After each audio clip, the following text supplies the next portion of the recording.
শোনো বাচ্চারা, আজকে তোমাদের সাধারণ জ্ঞান টেস্ট করব, ঠিক আছে? আচ্ছা ঠিক আছে স্যার। আমি যে যে শব্দগুলো বলবো সেই শব্দগুলার বিপরীত শব্দগুলো তোমরা বলবে। দিন। রাত। আচ্ছা, এবার বলো রাজা। রানী। Very good, very good. Very bad. না না, এটা বলতে হবে না, এটা বলতে হবে না। হ্যাঁ হ্যাঁ, এটাই বলতে হবে। আহা, কি একটা জ্বালা।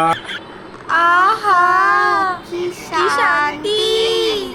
Get out, get out, get out. Come in come in come in. এখন কিন্তু সবাইকে মারবো। পরে আদর করব। আমি পাগল হয়ে গেলাম রে, পাগল হয়ে গেলাম। আমরা ভালো হয়ে গেলাম। मैं तारी हूँ भाई।